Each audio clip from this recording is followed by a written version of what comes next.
Hi friends, ಎಲ್ಲರಿಗೂ ನಮಸ್ಕಾರ. ನಾನಿವತ್ತು ಕ್ಯಾಬೇಜ್ ಪರೋಟ ಹೆಂಗೆ ಮಾಡೋದಂತ ತೋರಿಸ್ತಾ ಇದ್ದೀನಿ. ಇದಕ್ಕೆ ಒಂದು ಅರ್ಧ ಕೆ ಜಿಯಷ್ಟು ಕ್ಯಾಬೇಜನ್ನು ಕಟ್ ಮಾಡಿಕೊಂಡು ನೈಸಾಗಿ ಚಾಪ್ ಮಾಡ್ಕೋಬೇಕು. ಇದನ್ನು ಒಂದು ಕೆಳಗೆ ಪಾತ್ರೆಯಲ್ಲಿ 1-2 ಗ್ಲಾಸ್ ನೀರು ಹಾಕಿ ಮೇಲೆ ಒಂದು ಪಾತ್ರೆಯಲ್ಲಿ ಸ್ಟೀಮ್ ಮಾಡೋಕ್ಕೆ ನೈಸಾದ ಕ್ಯಾಬೇಜನ್ನು ಹಾಕಿ ಸ್ಟೀಮ್ ಹಾಕ್ಕೊಂಡು 5ರಿಂದ 10 ನಿಮಿಷದವರೆಗೆ ಬೇಯಿಸ್ಕೋಬೇಕು. ಅದನ್ನು ಒಂದು ತೆಳವಾದ ಬಟ್ಟೆಯಲ್ಲಿ ಹಾಕ್ಕೊಂಡು ಅದರಲ್ಲಿರೋ ನೀರಿನ ಅಂಶನೆಲ್ಲ ಸರಿಯಾಗಿ ಹಿಂಡಿ ತಕ್ಕೊತಾ ಇದ್ದೀನಿ. ಹಿಂಗೆ ಮಾಡೋದ್ರಿಂದ ಕ್ಯಾಬೇಜ್ ಸ್ಟಫಿಂಗು ಸಾಫ್ಟಾಗಿ ತುಂಬ ಚೆನ್ನಾಗಿ ಇರುತ್ತೆ. ಅದು ಪರೋಟನೂ ಚೆನ್ನಾಗಿ ಬರುತ್ತೆ. ಇದಕ್ಕೆ ಒಂದು 2ರಿಂದ 3 ಸ್ಪೂನ್ ಖಾರದ ಪುಡಿ. ನಿಮ್ಗೆ ಖಾರ ಕಡಿಮೆ ಬೇಕಂದ್ರೆ ಕಡಿಮೆ ಹಾಕ್ಕೋಬೋದು.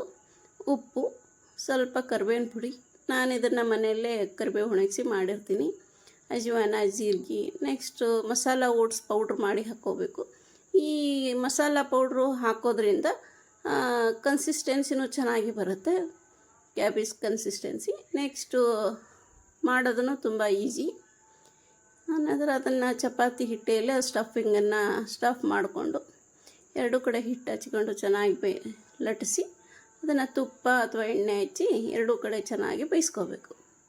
ಇದು ವೆಯ್ಟ್ ಲಾಸ್ ಮಾಡ್ಕೊಳೋರಿಗೆ, ನೆಕ್ಸ್ಟು ಸಕ್ಕರೆ ಕಾಯಿಲೆ ಇರೋರಿಗೆ ಒಂದು ಒಳ್ಳೆಯ ಆಹಾರ ಅಂತ ಹೇಳ್ಬೋದು. ಇದು 2 ಸೈಡು ಹೊಂಬಣ್ಣ ಬರೋರಿಗೆ ಚೆನ್ನಾಗಿ ಬೇಯಿಸ್ಕೊಂಡ್ರೆ ಚೆನ್ನಾಗಿರುತ್ತೆ. ಇದನ್ನು ನಾವು ಬೆಳಗಿನ ತಿಂಡಿಗಾದರೂ ಉಪಯೋಗಿಸ್ಕೋಬೋದು, ರಾತ್ರಿ ಊಟಕ್ಕಾದರೂ ಮಾಡ್ಕೋಬೋದು. ತುಂಬ ಒಳ್ಳೆಯ ಆಹಾರ ಅಂತ ಹೇಳ್ಬೋದು. Thank you.